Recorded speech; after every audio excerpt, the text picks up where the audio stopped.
always be pushed against them. I mean, now SF5, they face the Ari Morgana for themselves right now. I wonder if they are going to be giving over the IGL once again, because it's only when IGL has this Ari plus either Morgana or Leona in the bottom lane that they have such a strong impact. And there we go, it is going to be the Morgana ban. I wonder if they are going to ban the Ari out as well. Lissandra Jarvan being banned out by IGL, so once again putting some focus on the top lane, not wanting to deal with the strength of Lissandra and banning out the Jarvan as a jungler. Yeah, that's right. And I'm gonna wonder as well if IG Legends gonna try to ban out the Lulu in this case, or even the Ezreal, because the thing about it is that two of the key pieces of the puzzle I feel was ZZ up in the top lane when he managed to actually do spot on. It is the Ezreal ban. Yeah, so I mean, respecting the Ezreal ban to Optimus, because the one thing I feel for IG Legends is that they played out every team fight relatively well in the early stages of the game. They just couldn't deal with the fact that Optimus was just running rampant all over the side lanes using the True Shot Barrage. Well, so it is going to be Morgana and Leona being banned out by SF5. This time, they are going to be targeting out Rapia's champion pool. They do not want to be dealing with the IGL pick composition. Ari is still available to them. We have to see what they go for as their first pick over here. Hackroom Victor is very meta, very flavor of the month kind of champions, and it's things that IGL would usually like to default to, considering how they usually like to pick and ban. But they might go for Lee Sin here, they might opt to go for a jungler in this position instead, or maybe even a trash or Rapia. Yeah, that's right. So a lot of options are up in the air, and I think IG Legends know about that, so they're really taking the time to think through and decide what they really want for themselves. And literally is one of the bans that was actually in place in game number 1 for Saigon Fantastic 5 against IG Legends. So we'll see if this is going to be the choice, and it is going to be coming in for IGL in this case. I believe should we go into the jungle, because jungle literally is really running rampant in the competitive scene right now. I mean, literally can be played in 4 different positions. Support with the least likely, jungle being the most likely, top lane and mid lane a little bit in between, depending on where they want to send it. It's a little bit of a flex pick once again. SF5 going with lots of utility for themselves. This time, IGL, it might be their turn to drop the full composition against what they have here. Going for, say, an Ezreal as well as support in this case might be a very good option. And then if later SF5 do not get the hard engage for themselves, they can continue to pick up the second AD carry for themselves, and they can be just to play the double AD carry composition. And in fact, Xerath here works perfectly fine as well. Go for the full composition, because it is a Lee Sin and it's a Janna. It's going to be very difficult for SF5 to engage onto you. And this is saying that Rune says that, okay, it's fine, I'm going to play Xerath in the mid lane. You want to play Zed, you want to play LeBlanc, it's okay. I'm confident with doing that with the matchup. Yeah, and if you want to throw a parallel to that one, you can go ahead and watch one of the matches where Beyond from Zoltak 269 was playing in one of those. And, you know, he's one of those guys that to just always pick Xerath whenever it's open. And, yeah, you know what, scrape that, because it looks like we're going to have a little bit of switch coming around. It's going to be the LeBlanc instead, and I feel like that's a pretty good choice for IG Legends here. If you know that you're a team that excels at playing pick compositions, why not just stick to your guns here? It didn't work all too well in game number 1, but I felt like it was because they dropped the ball. And right now they do have the Ezreal ban in place here, so they might just do better as compared to game number 1. But of course, for SF5 here, I think they have the game plan going for them with the Janna and Lee Sin, yeah, and the Lulu being locked in here potentially, and might be going for the Kalista as well. I mean, this is SF5 strategy. We're just going to draw very defensively, pick up the double support, pick up the Lee Sin for the disengage, as well as the Dragon and objective control. And then after, we're going to decide what is going to be forming our win conditions. We might even be seeing things like Draven or Twitch even being possible if they feel that if that is what is going to be winning down the lane matchups, as well as fulfill the win conditions in this case. Yeah, and to touch up a little bit about SF5 and how they have been playing, well, we'll see the Kalista locked in. That's going to be an interesting one. But I just want to point out that 2 of the members that impressed me the most, other than, you know, the Lulu actually contributing a lot to the team fight, is actually Uzi as well as Jinky. Jinky, because if you think back to group stage 1, he was kind of faltering a little bit, perhaps underperforming. But he's stepped out in this game, you know, done so well on Lee Sin, make sure that he snowballed with his laners. And, you know, Uzi as well, we were kind of questioning his itemization, going for their Locket of Iron Solari instead of the Mikhails. But towards the end of the game, his one Monsoon effectively negated the hard engage potential from Irish Legends, and that backed SF5 to victory. So very impressive play. I think they're trying to replicate that. This time around though, on this Kalista, how well will Miners do? I think we will have a bit of a fun game coming our way.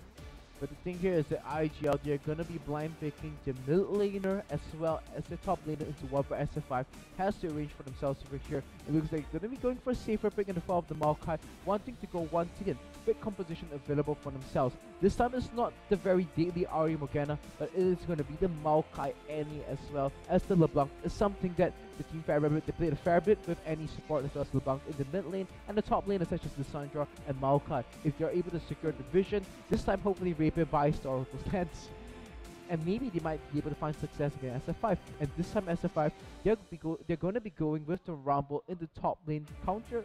They feel that this is going to be counter pick against our Force Maokai. Yeah, that's right. And not only is it a pretty strong opponent against Maokai in the case, but the one thing I really love about Rumble is that you can go 0-5 in lane and still be effective in the team fights. You just need to layer your equalizer in a very good position for your team to follow up after that. And I mean, sure, Azizi will be looking for the optimal way for him to exit laning phase with, of course, a positive KDA. But if there be any situation where he falls behind, he can still provide a lot of utility. And against this team composition of Irish Legends, and considering your own stuff as well, you will definitely need the equalizer to be in place to slow down Irish Legends and then let the rest of the team chip away at the IGL squad. So now SF5, this is a little bit different from the previous game. In the previous game, they had two cores. They had the Astro, they had the Corki. It's a double AD carry composition. This time it is only going to be the Kalista who is going to be the focus over here. And there's going to be so much pressure onto Minus to find the right positioning, because if he gets caught out, if he gets bursted down by the LeBlanc or the Annie before he's able to make anything happen, before his supports are able to save him, then suddenly SF5, they have no more damage on the table anymore. They just can't do anything. Fine, you can lay the equalizer into the opponent's team, but without the Kalista, that is the only source of major damage on SF5 at the moment. Yeah, we'll see if they manage to outplay Irish Legends once again, because like we mentioned, game 1 we are skeptical of the competition, but they managed to really scrape through and pick up the victory for themselves. But before we actually jump into game itself, we have that spectator delay, and once again we will be bringing you a feature video for Irish Legends. So let's take a look at some of the players and some of their stats coming in for this one.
So here it is once again, back to the casters.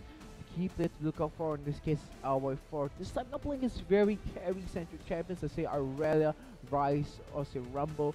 Playing a Maokai going up against the Rumble, which we speak against it. I mean, I have to wonder how it is going to be faring in the matchup. Traditionally, a lot of people feel the Rumble does better in the matchup, just able to deforest the tree, as some people like to call it. Go in there, have the machinery, chop trees down and set fire. Burn the trees down. Burn the trees. Yeah, and causing global warming. I just love Rumble so much as a champion, because I think I was telling players the other time as well. Rumble is the only champion. Actually, he's not the only champion, but he's one of those champions that can freeze things using flames when you get the Rylai's Crystal Scepter. No, it was Wolf. Yeah, it was Wolf. Yeah, because I mean, just really crazy how some of the interactions do play out on the side of League of Legends. You know, Brand freezing and slowing people using his Pyroclasm when he gets the Rylai's Crystal Scepter. Just a crazy interaction for you guys. And you think about it, literally throwing spears but dealing magic damage. Here's a question. If Ashe buys Static Shift, yes, and turns on her Frost Shot, will she be able to freeze the lanes? I think not, because static shift. Logically, she would not be able to, because she's just gonna push the wave. But I think if I was directly in the game itself, then it would just freeze the wave. Everyone would just be like slow and you get the drift.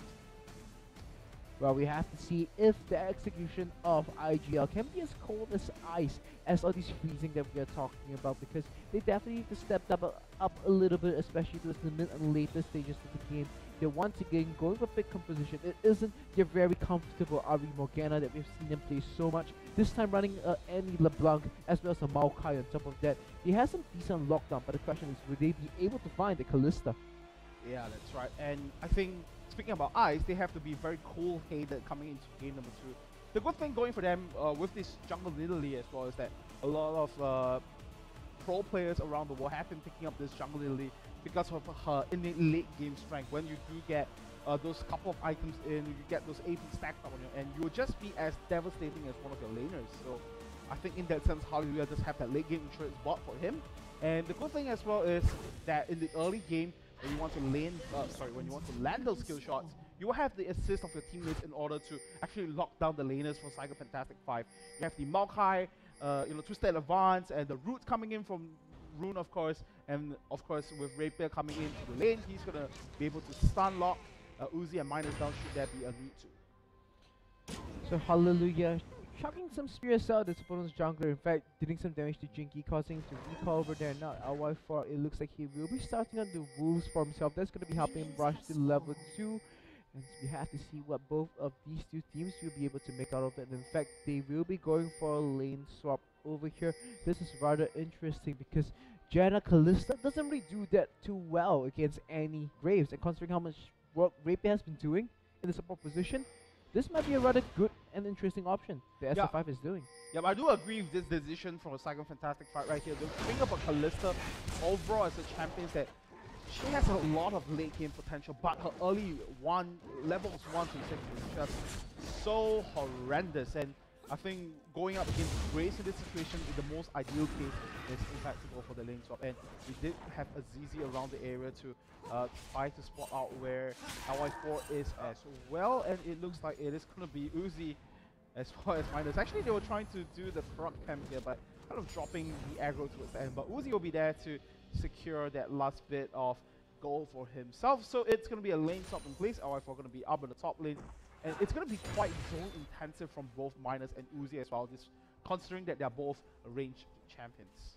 So now Minus, he does take a fair bit of damage as he goes in for the freeze over there. Now LY4, he's going to be picking up some CS and additional experience for himself. But the moment the Janna does hit level 2, it's going to be a little bit difficult for LY4 to stay in the lane. And with the lane freezing in for himself, this is going to be setting up for Azizi to be picking up a lot more experience the moment he goes to Turret. And it doesn't look like IGL will be looking to deny that with the Nidalee on the top side of the jungle. Yeah, the good thing for LY4 in this case is that he did go for that very famous level 1 cheese that we see all top lane Maokai exclusively play, which is to go and clear off the camp and go back to the lane with the teleport. So he's not that far behind in terms of the, he's not losing out too much in terms of experience here, but in the long run, we might find himself in a bit of trouble. And we actually do see Minus and Uzi freezing up the top lane quite well in this case, and you might just see Azizi catching up with the experience. I mean, he is at level 2 right now, getting taken down quite low with those other attacks. Raining down from Rapier, of course, but should be able to catch up in the later stages. And we do see Jinky sticking around as well, in case there's any sort of dives coming through, but it looks like Hallelujah is quite contented with his progression, is going to go back and pick up that enchantment so that he can clear the camp faster. Azizi as well as Jinky, they will be sharing experience in the bottom lane, so this is going to be the Hallelujah gets slightly ahead, whereas Azizi really slightly ahead of LY4 in the later stages of the game should they normalize back into normal lanes. But in fact, LY4 is able to sneak a level despite all the zoning coming from Uzi. In fact, goes in onto Uzi, does a fair bit of damage onto the Janna, but Uzi was still holding his ground and zoning him out over there. Baby tries to land this one. That's a very interesting play right here. Jinky, in fact, sticking around much longer than most junglers would, as we do see Hallelujah slowly and steadily making his way down to the bottom lane. In the mid lane though, Optimus as well as quite even because of the trade. And right now they're gonna go in onto Jinky. Takes a lot of damage. Gonna safeguard towards Azizi as well. Is he gonna go down? Yes, he does. It's gonna be Valkyrie that picks up the kill. Very nice gank attempt coming through. Hallelujah is gonna throw one javelin down onto Azizi as well. Looks like the numbers advantage was too much for SF5 to deal with, and they give up first blood. And in all this time, despite Uzi as well as Minus's efforts to deny LY4, they haven't been able to deny LY4 the very important experience. In fact, LY4 continuing to pick up CS for himself, 8 CS to 6 CS between these two top laners. So despite avoiding a bad matchup from SF5, they're in fact falling behind in this lane swap. Yeah, it's kind of becoming a very worrisome time. But then again, it is SF5 that decided to initiate the lane swap.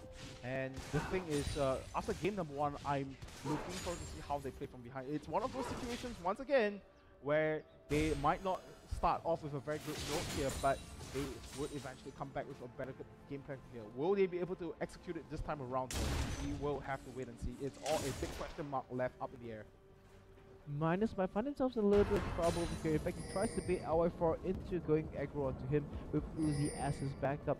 But with that, they once again are going to be using the lane, but looks like they messed it up a little bit, so the lane is going to be pushing out. Let's see if Jinky will be hitting up with the top lane to try to deny LY4 more of the experience. Maybe making some room to the mid lane over here. Yep, that's right. He recognizes that Valkyrie is going to do well, or rather do okay on his own service.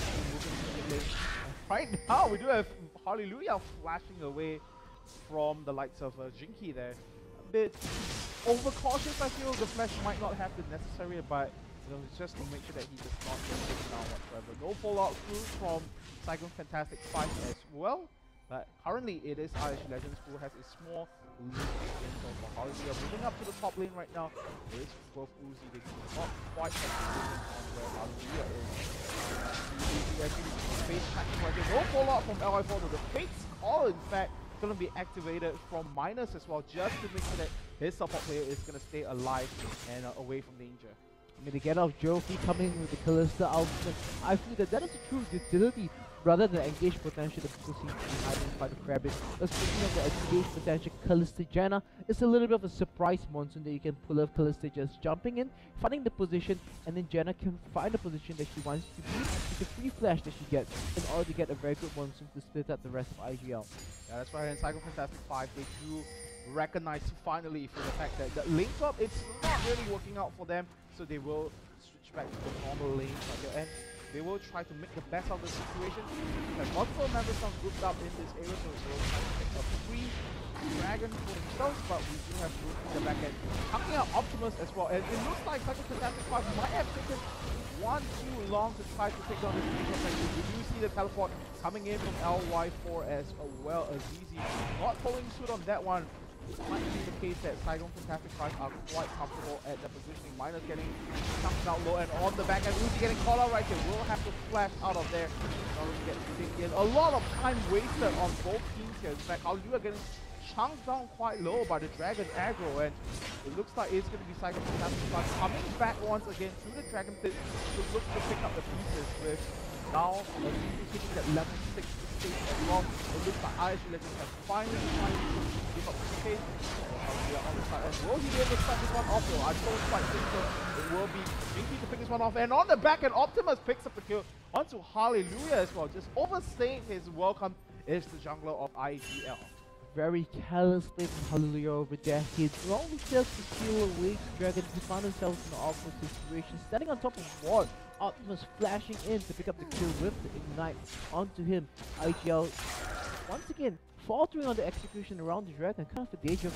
Rapier flashes in. Oh my goodness, Minus gets blown into pieces, and very good combination coming through from Valkyrie and Rapier, of course, to make that play happen. And I'm just very curious as well as to the itemization coming through from Minus right there. Usually we'll see a lot of the Callista players go for that first items, work towards the Lunar Hurricane first, but in this case, decided to go with that BF sword to try to match up to the damage that Valkyrie has. But at this stage of the game, I don't think that's what you should really be going for. You should be going for that attack speed in order to jump more frequently, get more auto attacks off, and even farm better lane. I think he might be trying to rush the Bloodthirster in this case, because it's going to be giving him some additional defensive stats so that he avoids that very awkward situation and found himself in this match. Just it's like what we were talking about in the pregame. Minus is the only form of consistent damage on the SF5 squad. And if they find themselves in a situation where the enemy Graves just burst Minus down before any of the squad can reach to him, and then SF5, there's no way they can take the subsequent fight. Alright, we'll have to watch out for that then, as IGL Legends looking to hold on to the lead right here. A 1.3 thousand at the time usage, not quite the lead that they had in game number 1, but it's still a pretty substantial one to work with.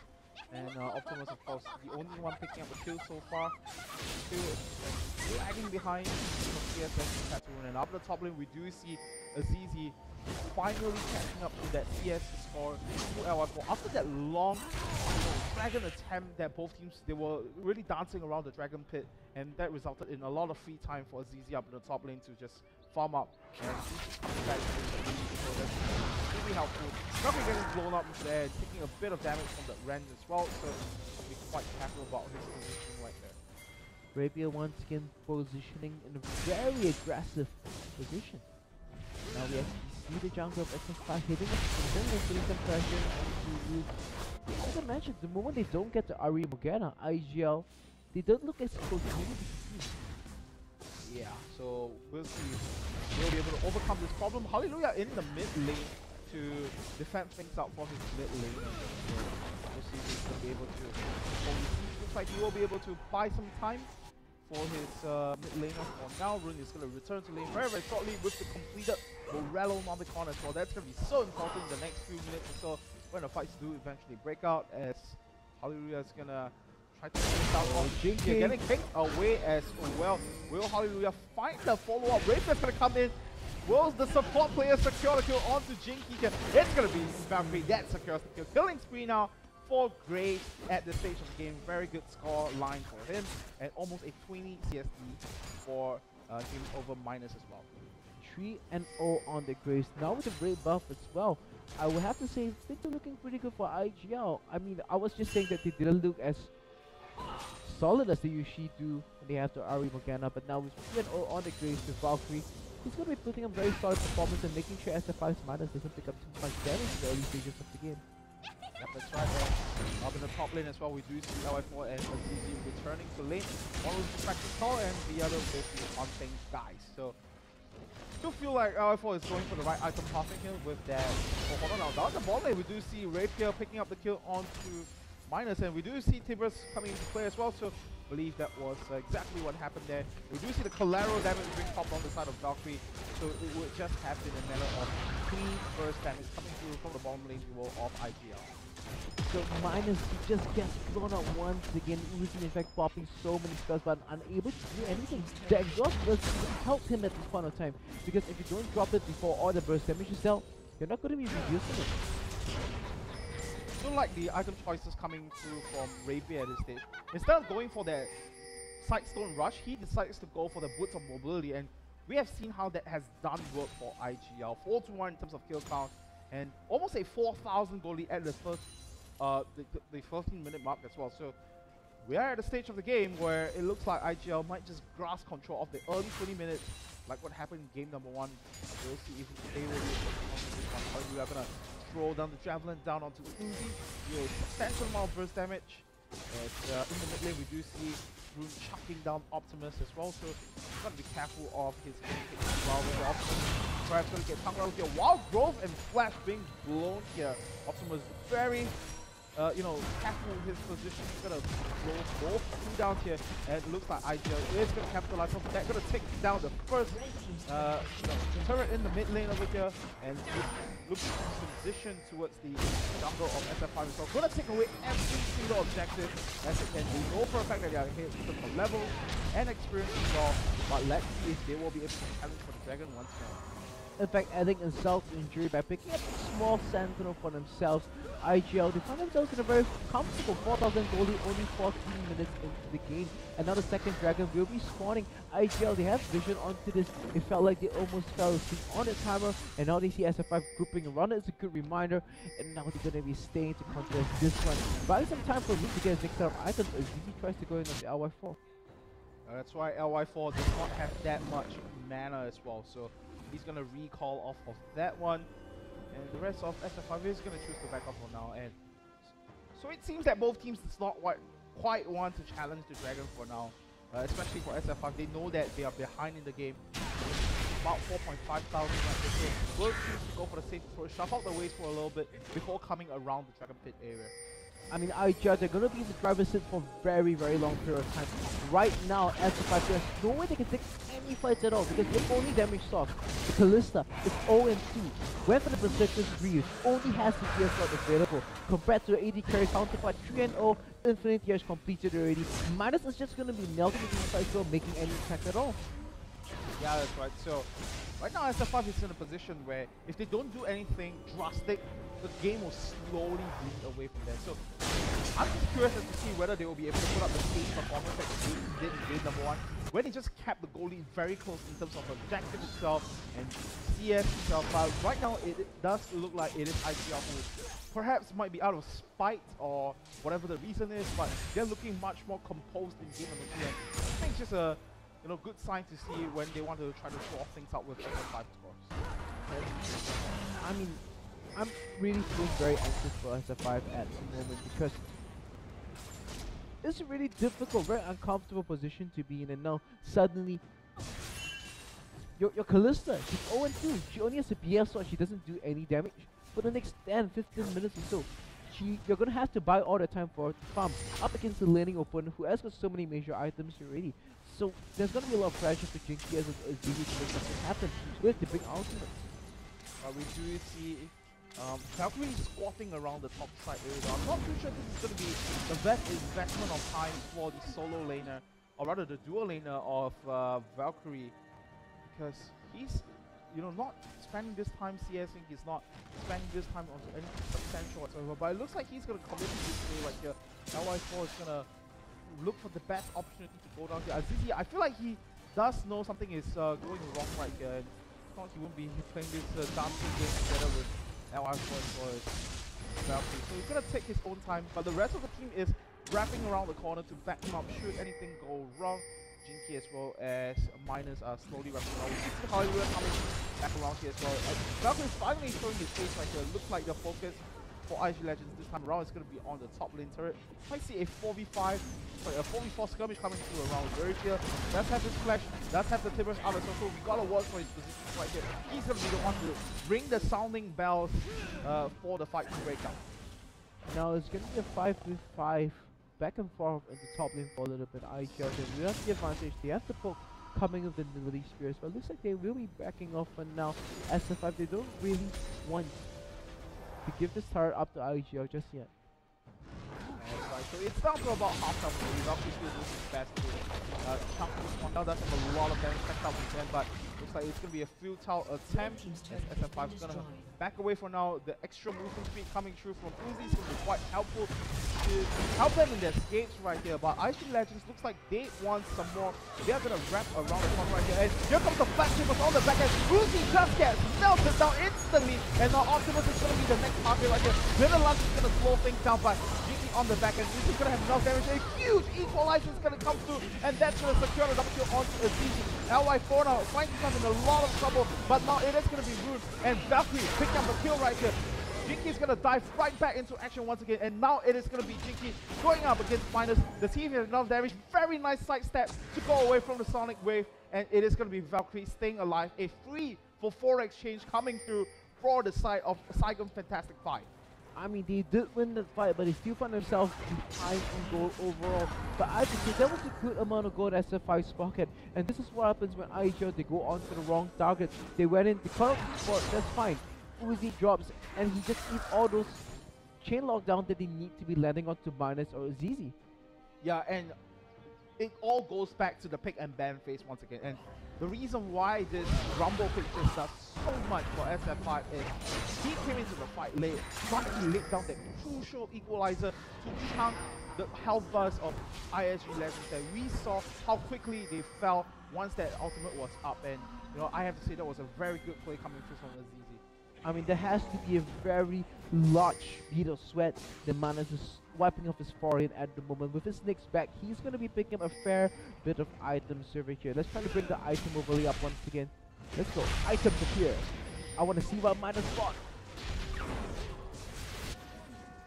will Never mind about it. Looks like the item bar is broken. So no items. Nobody has items. So there we go. The block test is completed. That's going to be giving him some survivability because before that he was just playing so scared. The flash any Tibbers engage was just. He needed to show that so much respect. He couldn't even fall onto the turret. And off of the last team fight as well, we do see Minus finally clawing back in terms of the gold count right here, as our camera guy does show us what it is right now. It is still Valkyrie pretty much in the lead here with almost 8,000 gold secured in his own bank, but Minus right now slowly catching up to that one, and we all know how devastating a late game Kalista can be. And that is what SF5 will be looking forward to. They're going to be trying to go for the scaling composition, and they're going to need to fall out until the Kalista is able to reach the scaling point. And because Minus, he went for the Blood Crystal from the Runas, there is going to be an extremely late power spike that we are going to be looking at from SF5. Speaking about items, I do spot a very, intriguing item picked up on the side of Hallelujah. Going for the Rod of Ages on top of that Magus upgrade. So I think what he's looking at is perhaps giving over the blue buff to Boon. Might mean that he finds himself with some mana issues over here. So getting that extra mana from the Rod of Ages is going to be quite helpful. And the extra HP as well, because he knows that he's going to be in the front lines together with LY4. He's going to use that stacking item to try to scale into the linkage. So very interesting item choice. We'll see how that one's going to play out for him. Right now it's going to be Iron Legend. Substitute at the Dragon Pit, as he's going to wrap around top here. It's taking some time, and the equalizer is going to be up as well. LR going to go in on the roof of the ticket. And here comes the equalizer splitting up Ice Legends. They are kiting back off of that one. A lot of movement is being popped right here, but will Ice Legends seek to re-engage onto the fight right here? Dragon taking out solo. The red's going to come through, and it is going to be the one that takes down the Dragon. And on the back end, we do try towards them. Does get that one. Flash shivers onto Uzi. He's going to escape all that with the Fate's Call, and it is going to be SF5 hit and run, take away the Dragon, and getting the hell out of there. Living the talk live, there we go, is Minus going in 420 YOLO swag. I'm going to pick up the Dragon for myself. Thanks, guys. Well, I can't continue the next line, but you get the idea. SF5 full gangster mode over there. Oh, we get some decent burst on GG, and suddenly SF5 picked up a fair bit of money into their own pockets by taking down 2 mid lane turrets as well as the Dragon for themselves. Yeah, that's right. So kind of looking like the progression of game number 1 as well, and it must be, tearing at IGL heart right here. They must be thinking, you know what? We are approaching a stage where, we face this in game 1. We need to do something drastic right now, and I feel like if they want to do something, this is going to be the perfect chance, because they still have the goal lead, they still have the turrets to lead right here. They have to do something before it gets out of hand. So IGL, they are struggling a little bit from at the moment. Most of the lead came from the laning phase itself, with Valkyrie going in and simply bursting down people. But now they're facing the middle stages of the game. We haven't seen the vision control, and now that they were able to achieve in through this game. Yeah, that's right. So 5-man group up into the bottom lane, as GZ is gonna round around the corner as well. Let's have that Leandri's Torment completed up on his own end. I believe he should be going for the Twilight's Crystal Scepter next. Their presence was more than enough to actually force off IG Legends from the bottom lane for now. And I have to say, very nice defensive warding coming through from SF5 as well, making sure that there is not going to be any flanking attempts whatsoever, because they recognize that if they give enough space for Doom or even Hallelujah to manipulate around the blind corners at their bottom side area, they might find themselves in so much trouble. Currently, IGL, I feel they need to be a little bit more aggressive. They move more, posture more aggressively into opponent's half of the map. They try to make it of the Nidalee, LeBlanc, Maokai. Great as well as any. I mean, all these 5 champions just go in, burst 2 people down, and then translate that into the second tier tower for themselves. Because currently they're just doing so fast and speed. And as the game progresses, it's only going to be getting harder and harder for IGL, because Zhonya's is going to be completed on the Rumble, Zhonya's on the Lulu, and it's going to be less members that you will be able to burst down. And then after that, everybody just standing for the Kalista, and she's standing so far behind with all the support. I would have to think that it's a very big timer that IGL is playing against. Yeah, I have to say though, the difference between this game and the last one is that they do have the Maokai on their own end, which opens up a lot of possibilities to turret dive. we kind of saw that not being the case in game number 1. I feel like that means the fact that they have Alan, so no true tank shot from their side, and for that actually comes to do have a pretty sneaky Baron attempt coming from taking a lot of damage from that Baron aggro though. And here comes the on the back end. That is easy right to the front. It might be LF for getting caught up position. He's very far away from the rest of the team. Here comes Silver on the back end though. Will we have enough damage? ISG, how are you going to pick up the kill? And here comes the equalizer to try to stop the action. Jinky on the back end, safeguarding away. Valkyrie going to try to chase down here, but the Glitter Lance is going to slow down the action here. Uzi finds himself with a bit of trouble. He's going to go down to Valkyrie. He's going to pick up the kill, and Rude on the back end not going to fall through as well. 2 members are down on the side of Saigon SF5. IGL is going to try to use that opportunity to take the Baron for it. Now, all 5 members are still alive. Our 4 is 6 unback kill. It's all counting here, so a lot of chances. Rowie really try to kill it on the back end. He's not going to get spotted out on the end. Try to attack it in the sonic wave. And we are very patient on this one. Oh! And he's going to go down. Root pick that one out. And Valkyrie secures the Baron as well. Looks like this time, IGL have learned their lesson. Very quick fire shot calling, taking out the Baron call of that one and escalating the goal lead to 8,000. I mean, that was what I was talking about. You have this composition is so reliant on Minus doing damage, and he just died in the fight. He went in, dropped the full combo on his Death Cat completed on the LeBlanc already, and Minus then poof, disappeared. Wild Growth wasn't onto him. Jenna Monsoon, Jenna Shoes, not onto him as well. He didn't even get the chance to respond, and when your only source of damage gets blown up like that, there's no way you're going to be taking fights, there's no way you're going to be taking vision, there's no way to do anything. SF5, they went all in, they put all their eggs into the Minus basket, and that basket has burst. Not just crumbled, the basket burst. Like an omelette on the floor, and or not even an omelette, it's not even cooked, it's not hard enough. It's like raw eggs, making a big mess on the floor. And I feel like there was a mediocre equalizer coming through from Ozzy as well. We saw how he laid that to try to stop the progression from IG Legends, but he could have actually laid that out a little bit later to actually prevent IG Legends from chasing down. But instead, we did have Valkyrie with a very aggressive movement, flashing over the terrain, using that Yomu's Ghost to secure the kill onto Uzi as well. So very flashy plays coming through from IG Legends. That's eventually very true. Now, IG Legends looks like they're playing quite fearlessly with the Baron buff on the side, of course. They're going to try to take as much as they're learning from their lessons in game number 1. I mean, now they definitely have an 8,000 goal, so that's going to be making it a lot easier for them as compared to the previous only 2,000, 3,000 goals. But here's the thing.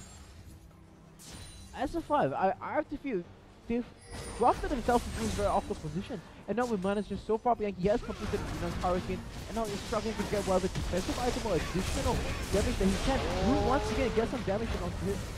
He's going to be the one to try to set things back. It's no, outright flank from IGL, so it is going to be a straight up bulldoze. Can reduce the equalizer coming down straight out the waist, but that major ultimate is down, while IGL still have the Baron buff quite active on their own end. It's going to take a while, but IGL is going to eventually do a lot of damage right now. Otherwise, is going to try to come too low from that one. The bottom lane inhibitor turret has already fallen in this case here. And right now, IGL has to look to capitalize off of the back end. Good jump to the back end. Does pick up Minus as well. LY4 doing his duty as the tank, blocking out a lot of space for IGL to work around with. It is now a 4v5. The main damage source, like you mentioned, Minus is now in and out of the equation. You know, SF5, this is those moments where you have this teenage science kid who goes down there and I'm gonna build a submarine. And this submarine is going to be running on this single balloon, which is going to be controlling the buoyancy of the submarine. And then it's like, oh, that's a fantastic idea. He goes down there, he's got the most fantastic turbine system, most fantastic motor generation system. But the entire thing of how things run, whether it sinks or floats, is dependent on this entire balloon itself. And Minus is the balloon right now. IGL's been bursting it time and time after again. I feel like you're educating me on something that you're learning in school, in university or something. No, I'm not learning anything about submarines and mechanical systems. I could go into that and talk about surface integrals and line integrals and finding the eigenvectors. Come back to English. Calculus, but let's speak English right here, okay? I'm in mathematics. Who speaks that? I mean, yesterday was Pi Day. For those of you math nerds out there who enjoyed this little bit of tidbits and information yesterday. 14th of March, 3.14. 2015, 1-5. Yep, 3.1415. 925, 925. Yeah, the beauty of pi. And I wonder if IGL, should they pick up this victory over SF5, do you think they'll go for a slice of the victory pie? I mean, it's a draw in the end. It's 1-1. Yeah, but and I think they have to be kicking themselves over their loss in the first game. I was talking to them in the pre-game about, I told them, complimented them on the fantastic series against SHN. They were like, it could have been 2-0. And I'm pretty sure they will be similarly bummed out as well. They're going to be looking back at these two games and saying that even if we win this, it should have been a 2-0. We were the better team. We drafted better. We had the better team comp. But our execution was just botched. Yeah, and you know, there's definitely a lot of pressure coming in for this guy because they are the only other team other than Bangkok Titans who are not coming in from the Vietnamese region. So a lot of eyes on them to see if they can be the ones to challenge the potential of an all Vietnamese semi-finals. Double righteous glory has been completed on both Rapiers as LY4. The Zerg rush is definitely real from IGL here. They're just going to be pressing all those activating items. I'm going to be running for minus. Run minus run is the game of this game. Right, so a lot of activators coming through. You see on the back end. Here we go Oh, now. minus! That's right, the big fight's going to come through LI4. It's going to get tighter around though. The monster's getting thrown on the side of Uzi. So that's going to go down for a while. And quick hitters getting chunked in by the spears there from Kalista.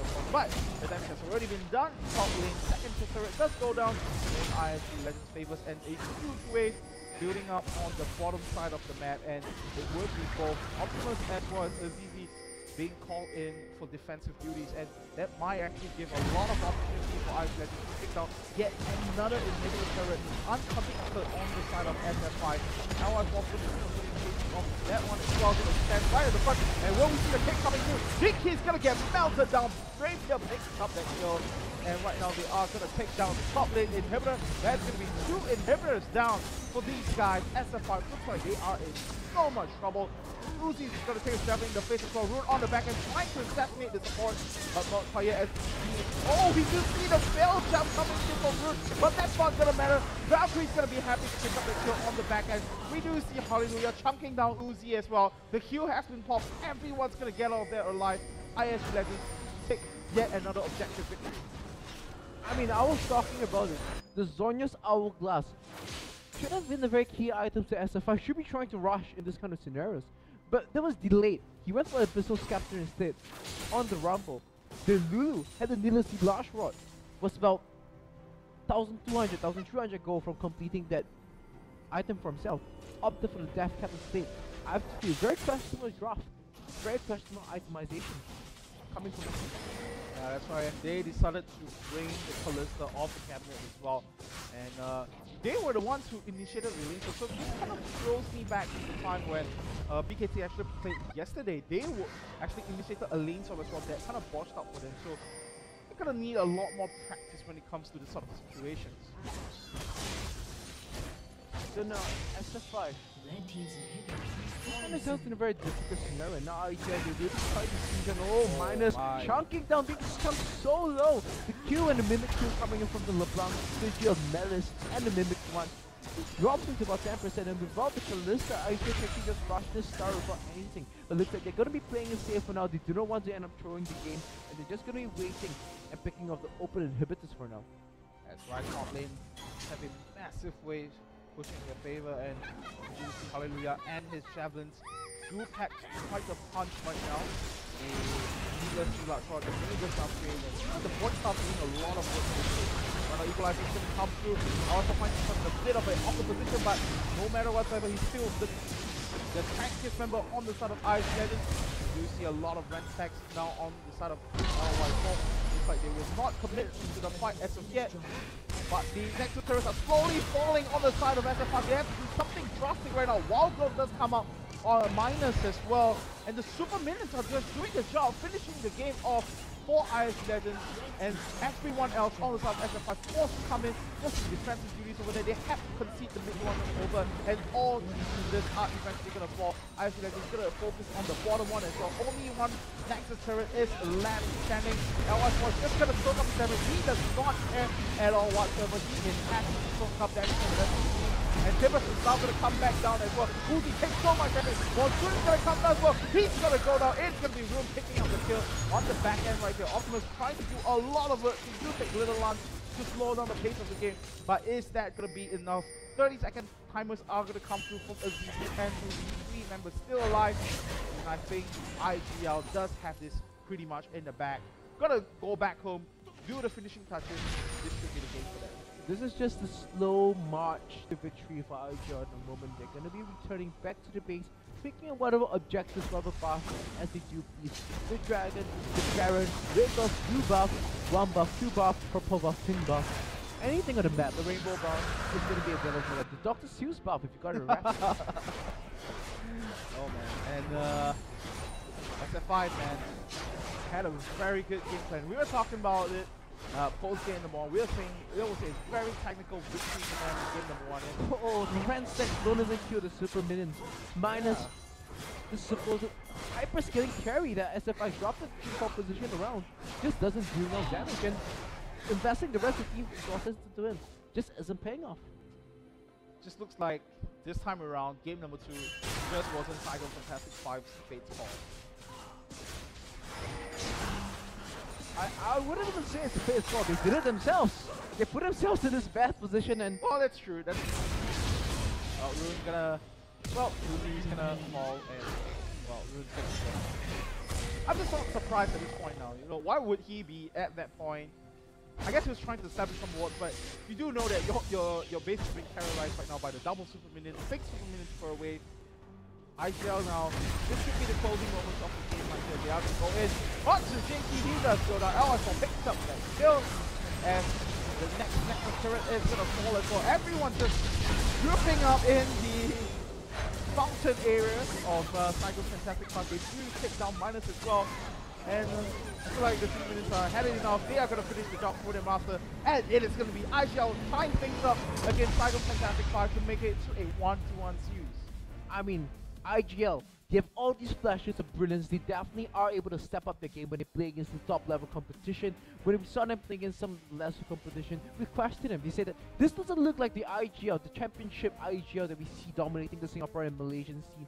And now, when they play against SG, when they play against SF5, they show that they are able to bring their A game, playing these very